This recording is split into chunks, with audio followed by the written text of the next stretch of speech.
In Chapter 10, we're going to cover every section. Chapter 10 covers different properties of solutions. We're going to look at solution composition, so what goes into different solutions. We're going to look at the energies of solution formation. How do we dissolve something? We're going to look at factors that are going to affect solubility. So why do some things dissolve more than others? We'll look at the vapor pressures of solutions. So if I mix two things together, what is the resultant vapor pressure? We're going to look at what are called colligative properties, so boiling point elevation and freezing point depression. That's how road de-icer works. We're going to look at osmotic pressures, and then we're going to look at some more colligative properties of electrolyte solutions, and then we're going to look at colloids to finish it up.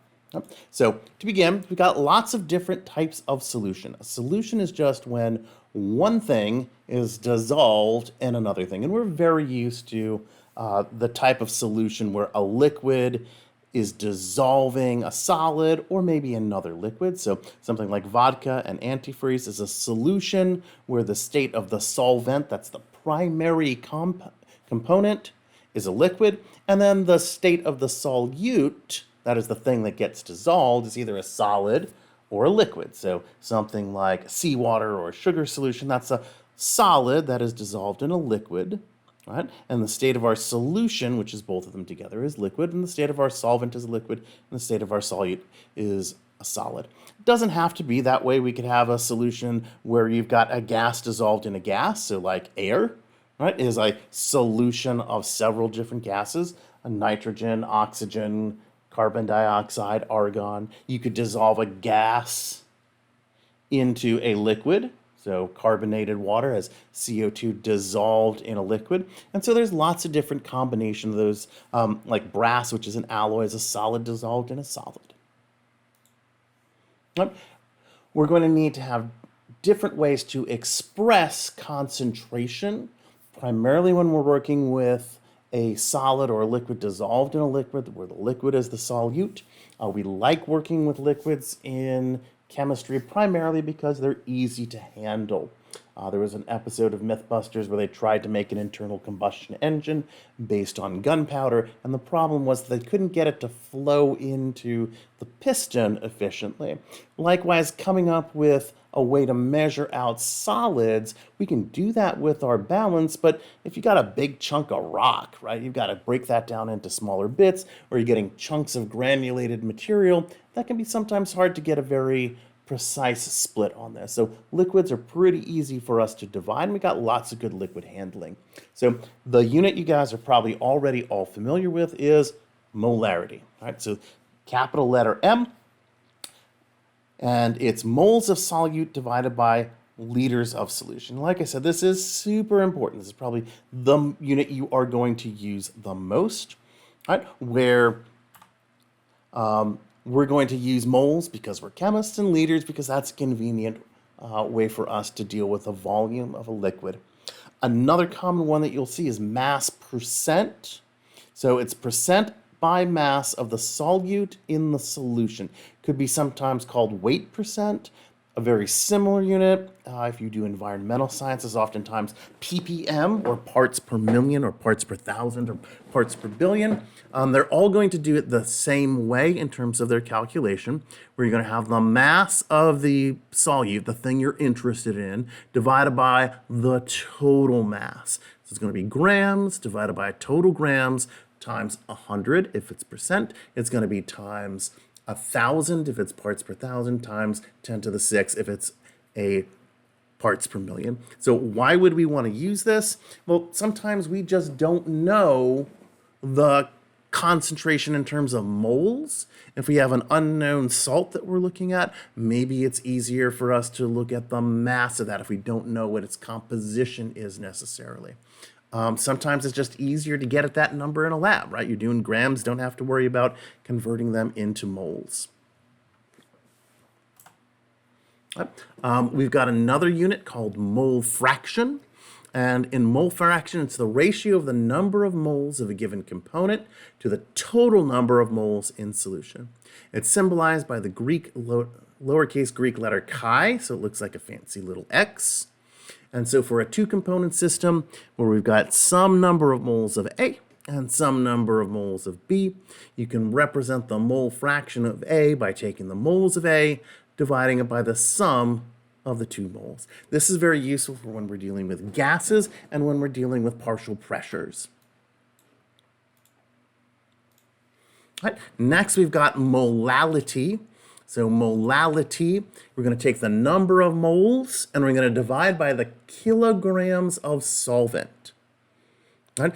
It's got a lowercase m as its unit, so don't confuse that with the lowercase m for mass, or the uppercase m for molarity. It's still going to do moles, so both of our m units have moles, and now we're going to divide it by kilograms of solvent. So here, the reason why we're going to be using this one when we talk about colligative properties like boiling point change or freezing point depression is that this is going to be insensitive to temperature.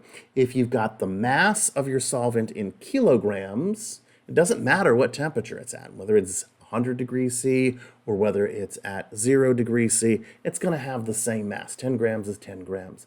But if you have 10 milliliters of water, if you start off at 0 degrees C, just above freezing, it's going to be more dense than it would be at 100 degrees C right before boiling. So that volume is going to expand a little bit. Maybe you've done this accidentally at home, right? You filled a pot pretty much up to the brim, you started it up on a boil, and things are starting to spill over because the water expanded its volume as it got hot. And when you're looking at freezing point depression or you're changing the temperature of something, we don't want our unit concentration to change. So that's why we've got molality, which uses kilograms of solvent on the bottom.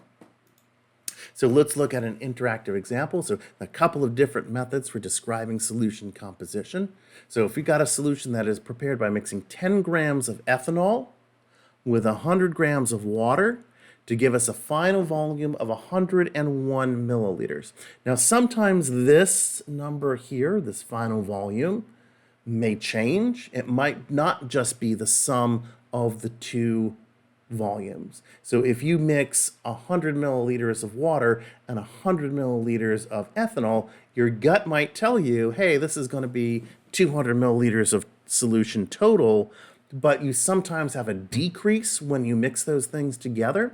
And sometimes you'll have an increase. So if I take a solid, like I take a bunch of sugar and I try to dissolve that in water, my volume is going to expand. So if I'm making a sugar syrup to feed to my little bee friends, and that's a 2-to-1 solution, that volume is going to expand by about 50%. So there's a volume change that is sometimes associated with mixing. Just something to watch out for. Let's calculate the molarity, the mass percent, the mole fraction, and the molality of the ethanol in this solution. So the ethanol is going to be our solute, and the water, our primary component, is going to be the solvent. Right. So if we're going to do molarity, or if we're going to do molality, we're going to need moles. Right. So first thing we do is we take our mass, 1 gram of ethanol, we use our molar mass, 46.7 grams, and we end up with 2.17 times 10 to the minus 2 moles of ethanol. Our volume is 101 milliliters. We convert that into liters using 1,000 milliliters per liter, so 0.101 liters. To get molarity, all we do is we take our moles and we divide by the liters. So 2.17 times 10 to the minus 2 divided by 0.101 liters gives us 0.215 moles per liter, or 0.215 molar solution. Mass percent. Here we're looking at the mass of our solute divided by the mass of the solution. So keep in mind this is all the things times 100. So we're going to take our 1 gram of ethanol, but the mass of our solution is 100 grams from the water plus 1 gram from the ethanol times 100. So we're dividing by 101 grams. So it's 1 over 101 times 100, and it's 0.99% ethanol. Next up, we've got mole fraction. So in mole fraction, we're going to need the moles of ethanol divided by the total moles of solution, both ethanol and water. We already found out the moles of ethanol. We said it was 2.17 times 10 to the minus 2. To get the moles of water, we'll take our 100 grams of water, divide it by 18 grams per mole. Our grams will cancel each other out. We've got 5.56 moles of water. So our mole fraction, or chi for ethanol, is going to be 2.17 times 10 to the minus 2, divided by 2.17 times 10 to the minus 2, plus 5.56 moles. So 2.17 times 10 to the minus 2, divided by 5.58, and we get 0.00389 as our mole fraction. Again, what's useful, we'll see where mole fraction is going to be useful later on, but keep in mind that that is going to be very similar to like a mole percentage. It's just normalized to 1 rather than 100. Right. Molality, right? We're going to take our moles of ethanol and we're going to divide it by the kilograms of water just of our solvent. So we're going to 2.17 times 10 to the minus 2 divided by, now we're going to convert the grams of water into kilograms by saying there's 1,000 grams in a kilogram, or you think, I'm going to move that decimal place over 3 to the left. So 2.17 times 10 to the minus 2 divided by 0.1 kilograms is going to give us 0.217 moles per kilogram, or 0.217 molal. Okay. So let's go back a little bit real quick. And if we look at our molality and our molarity, they're going to be pretty close to each other.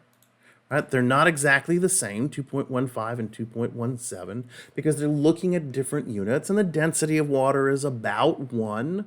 Right? The density of ethanol is a little bit less than that. So they're going to be close, but do note that they are not the same, right? Because one is using kilograms, the other is going to be using volume in liters. Right?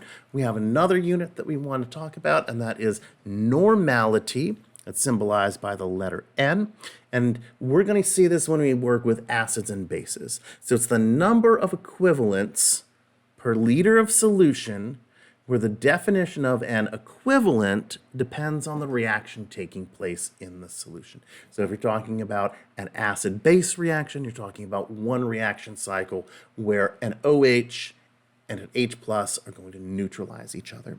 So for those acid-base reactions, the equivalent is the mass of acid or base that can furnish or accept 1 mole of protons, or H plus ions. In redox reactions, the equivalent is defined as the quantity of oxidizing or reducing agent that can accept or furnish 1 mole of electrons. The equivalent mass of an oxidizing or reducing agent can be calculated from the number of electrons in its half reaction. We will do more with that in the electrochemistry chapter at the end of the semester, but you might remember some of that from the redox chapter that we did in Gen Chem 1. All right, so let's look at this table real quick. All right, so let's look at an example with some of these acids and bases. So if I have HCl, right, our go-to strong acid, its molar mass is 36.5. So its equivalent mass is 36.5 for a 1 molar, which is going to equal a 1 normal solution. For H2SO4, you notice that there are 2 protons on here. It's a diprotic acid. Its molar mass is 98. So its equivalent mass, because it has 2 protons, you're going to divide by 2, is 49. And so a 1 molar solution of H2SO4 is going to be a 2 normal solution, because it's got 2 labile protons. Sodium hydroxide, our go-to strong base, has a molar mass of 40. Its equivalent mass is 40 because there's only 1 dissociable hydroxide. So its molarity and its normality are the same. If we look at calcium hydroxide, where there are 2 hydroxides attached to the metal cation, the molar mass is 74, so its equivalent mass is 2 over 74, 37. So a 1 molar calcium hydroxide solution is going to be a 2 normal solution. If you had Gen Chem 1 with me, I told you to watch out for things like that, especially if you're trying to do a titration problem, because they're going to change your effective concentration. You can't just M1V1, M2V2 and hope it works, because you could have a diprotic, right, or even a triprotic acid or a dihydroxide hydroxide. This is kind of a sloppy example. Strontium hydroxide would have been a better example. And with this sulfuric acid, this first proton is definitely easy to pull off. The second one is easy-ish to pull off, but it is still technically a weak acid when you pull that first one off. Right. So let's look at an interactive example again. So we're going to calculate various methods of solution composition from the molarity. The electrolyte in automobile lead storage batteries is a 3.7 molar sulfuric acid solution. So that's why they say don't open that battery up, right? It's pretty concentrated acid.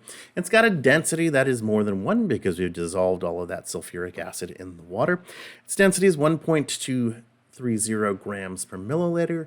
Let's calculate the mass percent, the molarity, and the normality of the sulfuric acid.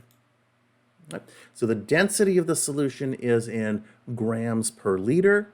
So we're going to make a simplifying assumption that we've got this 1.230 grams per milliliter, and so in 1 liter, so there's 1,000 milliliters per liter, there's going to be 1.23 times 10 to the third grams in a liter. So we know that 1 liter of the solution would contain 1,230 grams, or 1.230 kilograms of mixture of the sulfuric acid and water. We know the solution concentration in moles per liter, that it's 3.75 moles per liter. So 3.75 moles of H2O are present in that 1 liter of solution. So that's our starting conditions, right? So you can see how we kind of had to pull things together with both the molarity and the density here before we could start working this problem. The number of grams of H2SO4 present, we're going to take those moles. We're going to use the molar mass of H2SO4. 98 grams per mole, and we're going to convert our 3.75 moles into 368 grams of H2SO4. Once we've got our grams, right, we've got our mass. We can do our mass percent pretty easily if we want to go that way. The amount of water present in that 1 liter of solution is obtained by the difference, right? So we know what the total mass is, right, because we had that density back here. Right, so we know how many grams there are in the whole thing. We know that 368 grams are going to be sulfuric acid. The rest of it has to be the mass of the water. So we take our 1,230 grams of solution, we subtract our 368 grams of sulfuric acid, and we end up with 862 grams of water. Don't forget to do that step, right? That is one that I see people forget to do a lot, is find that mass of the solvent. We are going to need that.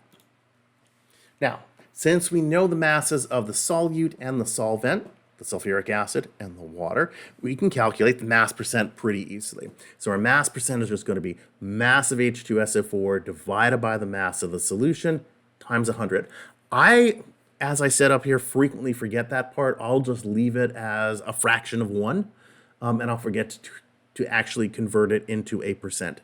Don't be like me. Complete the whole thing, do the times 100 to get the percent, because if you just have 0.299, right, that's not a percentage. So make sure you convert that to a percent. So we're going to take our grams of sulfuric acid divided by the total mass of solution, not just the solvent, the solution, times 100, we get 29.9% H2SO4. Right? From the moles of solute and the mass of the solvent, right, the moles of sulfuric acid and the mass of the water, we can calculate the molality. So we're going to take our moles of H2SO4, dissolve by kilograms of water.